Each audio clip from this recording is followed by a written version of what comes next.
It is time for the regroup, everyone, where we're digging into the tea that is circulating in your group chats. And we are kicking things off with Megan Pete, also known as Megan Thee Stallion, and Daystar Peterson, a.k.a. Tory Lanez.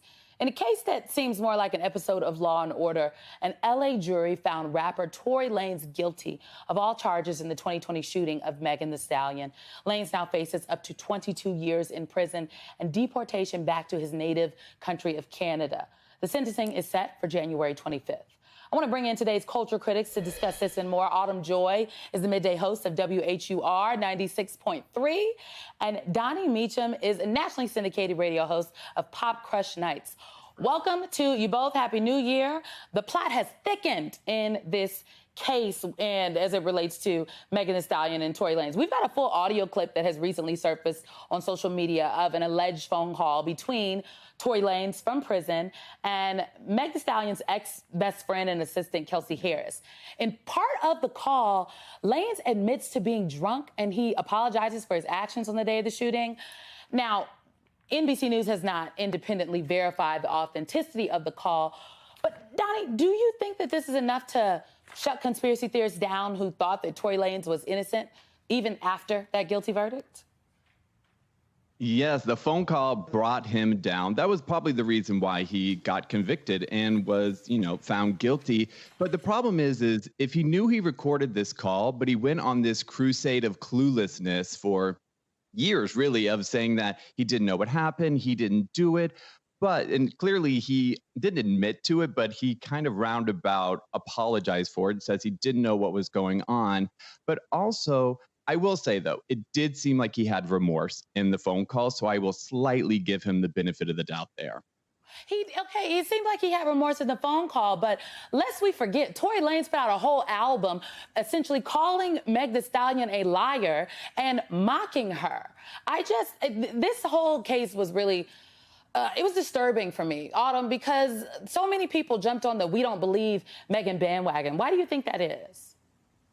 Well, thank you so much for having me, Simone. But we know why it is, because Black women aren't believed when we're the victim. And, this hopefully will allow people to understand that when we as Black women say that something happened to us, please believe us. We don't always have to be the strong ones here. And, to the point earlier stated, Tory Lanez, like you said, he did go on a whole tour, if you will, of making himself seem innocent. Not just that, he got into multiple scuffles with other people while we were waiting for this trial to happen.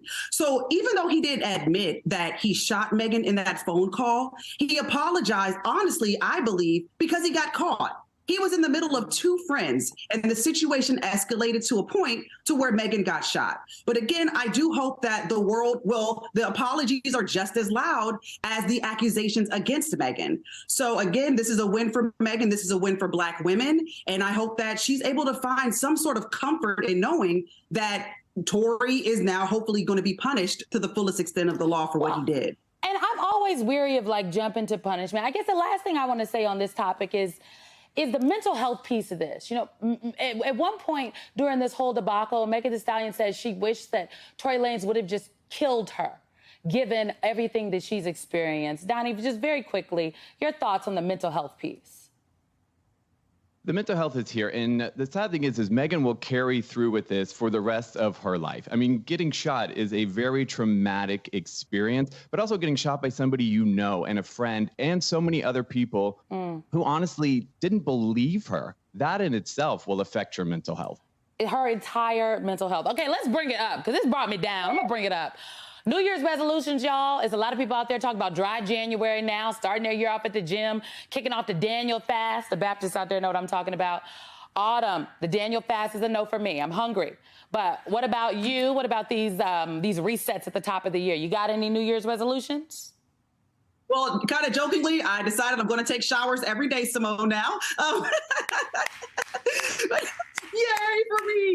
But you know what? I just want to keep doing, walking in my purpose, continuing to do TV appearances with you, Simone. I'm so appreciative of the opportunity that you've afforded me. And, I just want to continue moving forward with my talk show. My radio show is #1 in the DMV area. So I just want to keep plowing forward that way. And hopefully I get a ring. Well, you know what? Hopefully I get a ring. We're gonna put it out there in the atmosphere. I am just grateful that you all are constantly coming back, bringing us the tea in the group chats and breaking down such important conversations. Donnie, Autumn Joy, happy New Year. I appreciate you both so much. Thank you, guys. Happy New Year.